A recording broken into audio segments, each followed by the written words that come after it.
Pro Group Management. Workers' comp that works for you. We have the latest details on the Tesla Cybertruck explosion at the Trump International Hotel. Thanks for joining us on 7 at 7 tonight. I'm Lena Bleetz. In your top stories, we have new information on the Cybertruck explosion in front of the Trump International Hotel. Cynthia Puga shares new images and details on the tragic event. Officials have confirmed the identity of the person who died inside the Tesla Cybertruck that exploded on New Year's Day. The Clark County Coroner's Office identified the driver as 37-year-old Matthew Livelsberger of Colorado Springs and said the cause of his death was a gunshot wound to the head. During a press conference this morning, Sheriff Kevin McMahill said firearms and other items were recovered from the vehicle.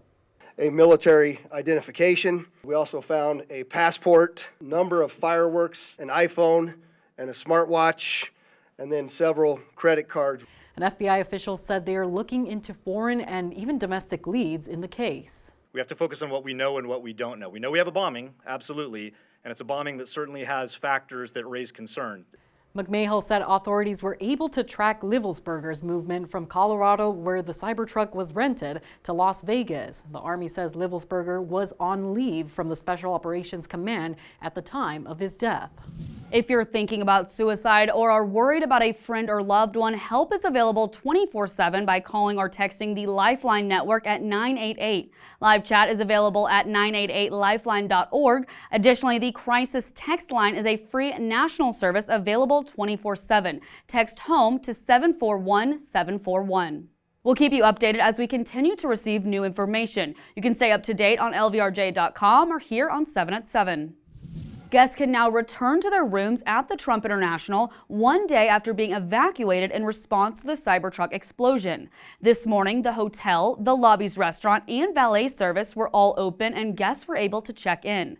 One couple told the Review-Journal they were planning to leave the hotel yesterday, but their car was stuck in the hotel's valet and they needed to take an extra day off of work, not knowing when they would be able to leave.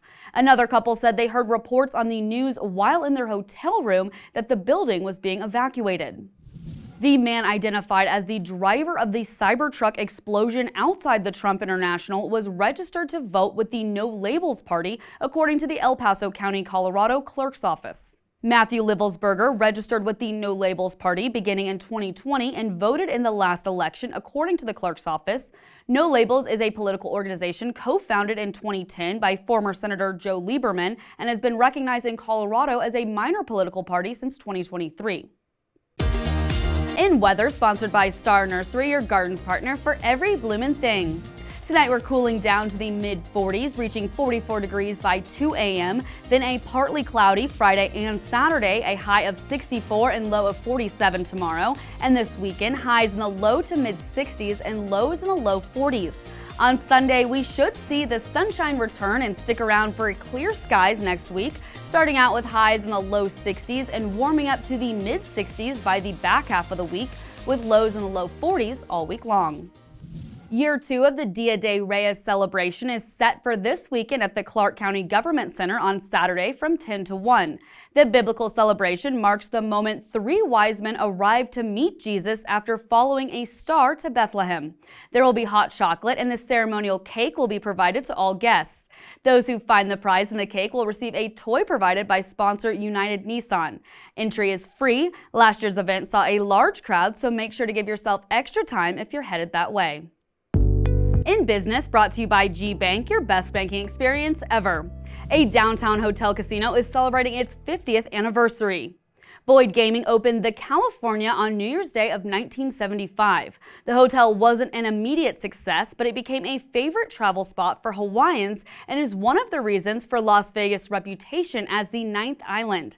And that led to bigger things for Boyd. The company later acquired the Stardust on the Strip, then it expanded to Atlantic City, and most recently into online sports betting.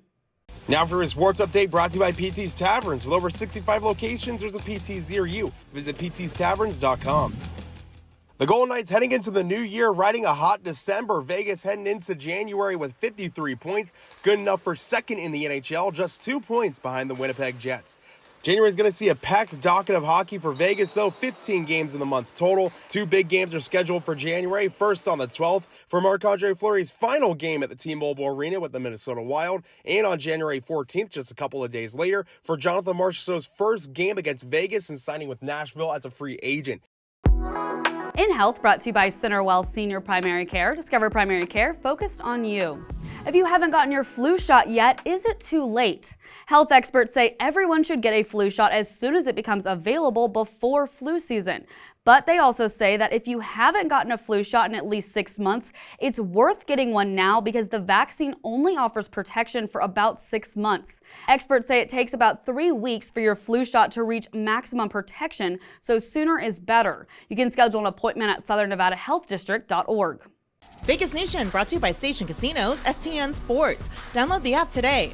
The accolades keep on coming for rookie tight end Brock Bowers, who was one of 2 Raiders named to the AFC Pro Bowl squad on Thursday. It's pretty awesome. I'm honored to be going and have the invite. And I'm just couldn't be more happy with that. Bowers was revealed as the starting tight end and joined star defensive end Max Crosby, who was named a reserve. Crosby is not expected to participate at the event after undergoing season-ending surgery. Sports betting brought to you by Las Vegas Paiute Tribal Smoke and Cigar Shop.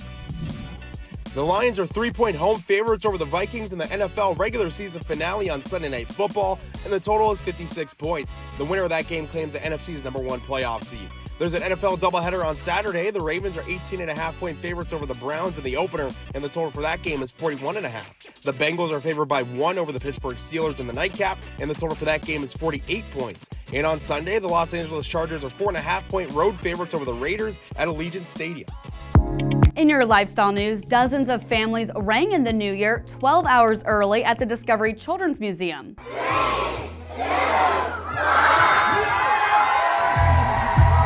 Families cheered as balloons dropped at New Year's Eve celebration for kids who might have gone to bed early. The event featured craft tables and a dance floor, and instead of champagne, participants sipped on Kool-Aid juice and feasted on snacks, and a DJ spun children-appropriate jams. Now for entertainment, sponsored by Arizona Charlie's with live entertainment every weekend at both locations. Go to ArizonaCharlies.com to see who's playing.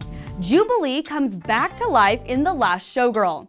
Pamela Anderson is nominated for a Golden Globe on Sunday for her performance in the movie inspired by the legendary show and its final days on the Strip. The movie's writer saw Jubilee 3 years before it closed in 2016 and spoke with cast members about their experiences and day-to-day lives. Jubilee costumes are worn by the dancers in the movie's La Razzle Dazzle show, and Anderson had some of the Jubilee alums over for tea to help inspire her. The Last Showgirl opens January 10th in local theaters. Thanks for watching 7 at 7 tonight. Watch 7 at 7 twice a day, Monday through Friday, and search Review Journal to follow us on your favorite streaming platform. See you tomorrow morning for more 7 at 7. This 7 at 7 update, sponsored by Pro Group Management. You're watching 7 at 7 from the Las Vegas Review Journal.